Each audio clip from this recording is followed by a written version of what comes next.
I'm sure most, if not all of you, are familiar with NBC's hit show, The Office, right? No? Then here's a brief clip.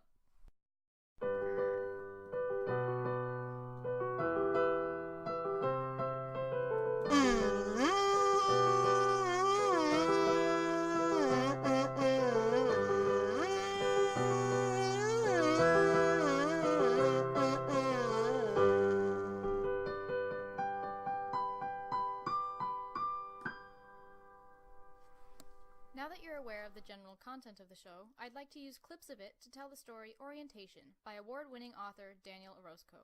Enjoy! Those are the offices and these are the cubicles. That's my cubicle over there, and this is your cubicle. This is your phone. Never answer your phone. If you must make an emergency phone call, ask your supervisors first.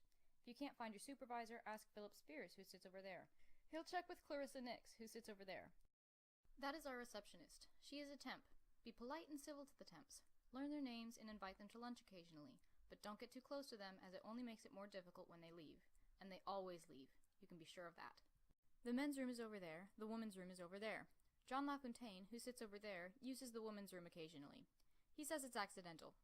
We know better, but we let it pass. I'm a pretty normal guy. I do one weird thing. I like to go in the women's room for number 2. I've been caught several times, and I have paid dearly. Russell Nash, who sits in the cubicle to your left, is in love with Amanda Pierce, who sits in the cubicle to your right.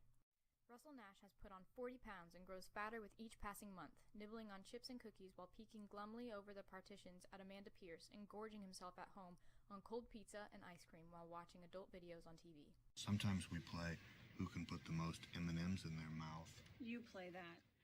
Amanda Pierce, who tolerates Russell Nash, is in love with Albert Bosch, whose office is over there. Albert Bosch, who only dimly registers Amanda Pierce's existence, has eyes only for Ellie Tapper.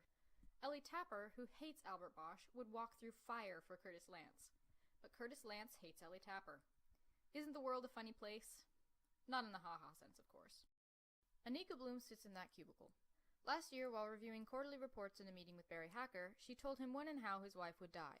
We laughed it off, but Barry Hacker's wife is dead. So, unless you want to know exactly when and how you'll die, never talk to Anika Bloom. I need to get her back. I can't be alone anymore. Do you like being alone with me right now? No, this is horrifying. No, I don't like being alone with me either. Colin Heavey sits in that cubicle over there.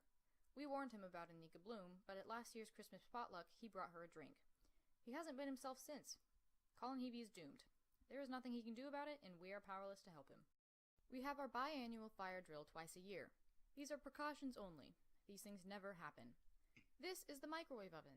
You are allowed to heat food in the microwave oven. You are not, however, allowed to cook food in the microwave oven. I have an announcement.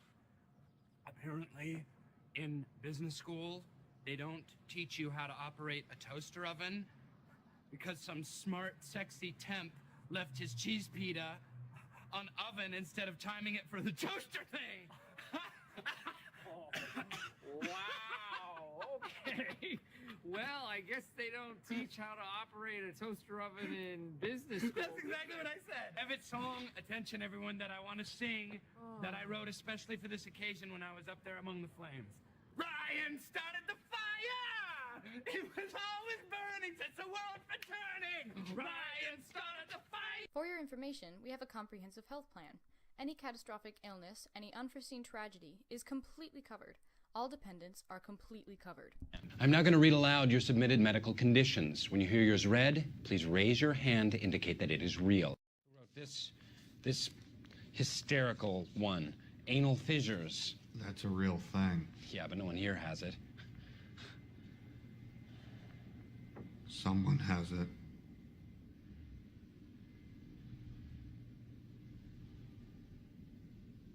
This is Matthew Payne's office. He is our unit manager, and his door is always closed. We have never seen him, and you will never see him. But he is there. Gwendolyn Stitch sits in that office there. She is crazy about penguins and collects penguin knickknacks. Every morning, she passes through all the cubicles to wish each of us a good morning. She organizes the annual Christmas potluck and is in charge of the birthday list. Gwendolyn Stitch's door is always open to all of us. She will always lend an ear and put in a good word for you. Because her door is always open, she hides and cries in a stall in the women's room. Kevin Howard sits in that cubicle over there. He is a serial killer, the one they call the carpet cutter, responsible for the mutilations across town. We're not supposed to know that, so do not let on. Don't worry, his compulsion inflicts itself on strangers only, and the routine established is elaborate and unwavering. The carnage inflicted is precise. The angle and direction of the incisions, the layering of skin and muscle tissue, the rearrangement of visceral organs, and so on. Kevin Howard does not let any of this interfere with his work. He is, in fact, our fastest typist. He types as if he were on fire. He has a secret crush on Gwendolyn Stitch and leaves a red foil-wrapped Hershey's Kiss on her desk every afternoon. But he hates Anika Bloom, and keeps well away from her. In any case, when Kevin Howard gets caught, act surprised. Well, if you have any questions, feel free to ask me. That's my cubicle. I sit over there.